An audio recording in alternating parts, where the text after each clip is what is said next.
रज़ा रूमी साहब, आपने गुफ्तगू सुनी तो पीटीआई का कहना यह है कि हमने तो इस शख्स को घड़ी बेची ही नहीं है एक्चुअली, और वो किसी और को बेची है। तो फिर ये सवाल भी खड़ा होता है ना कि जब 2-2.5 साल पूछते रहे कि तहाइफ क्या मिले हैं, तो आपने इन्फॉर्मेशन पब्लिक नहीं की, उसके बाद ने मजबूरन पब्लिक की, और वो भी ऐसी पब्लिक की कि अब तक क्लैरिटी आ नहीं रही कि दी किसको थी और कितने पैसे रिसीव किए थे।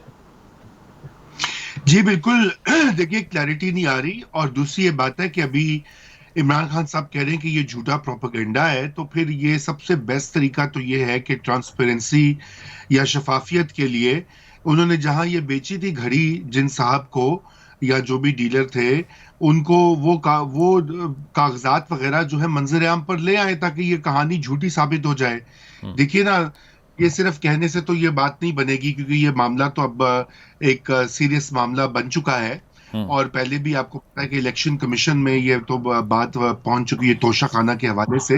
हम्म। तो इसके लिए जो अब अगर वो ये समझते हैं कि ये गलत बयानी की जा रही है, तो वो ले आए वहां पर और इसकी उमर फारूक के बयान को झुठला दें। हम्म। अब ये भी कहा जा रहा है कि शायद उमर फारूक ने किसी और से खरीदी थी, उन्होंने बेची कहीं और इस्लामाबाद में थी, हम्म। और फारूक ने उससे खरीद ली, और फिर उमर फारूक ने हुकूमत के कहने पे या हैंडलर्स के कहने पे यह बयान दिया।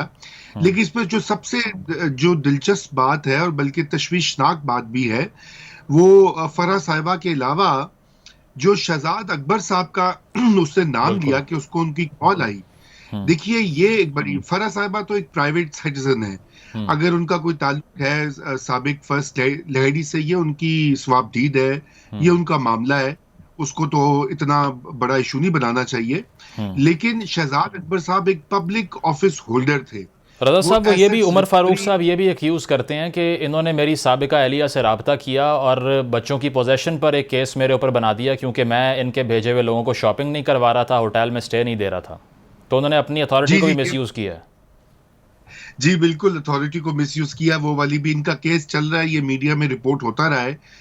एक मॉडल के साथ इनके ये वो उनकी साबिका बेगम है, और वो उनके कस्टडी के मामलात और दीगर चल रहा है, वो बात बिल्कुल है। हम्म। लेकिन इस पर्टिकुलर मामले के ऊपर हम्म। शहजाद अकबर का क्या ये रोल बनता है, हम्म। बनता था? अगर ये बात इसमें 50% भी सच है, सही। हो सकता है कि उमर फारूक ने ना ना किया हो, लेकिन शहजाद अकबर साहब जो एक खरीदार ढूंढ रहे थे एज पब्लिक ऑफिस होल्डर, हम्म। पाकिस्तानी टैक्स पेयर्स के पैसे से उनको तनख्वाह मिली थी, क्या ये उनके टर्म्स ऑफ रेफरेंस का हिस्सा था हम्म। कि वो तोशा खाना से खरीदे हुए गिफ्ट्स जो है उनकी मार्केट में वैल्यूएशन करवा के बेचना चाह रहे हैं? हम्म। मतलब इससे तो बहुत ही बड़े सवालात उठते हैं।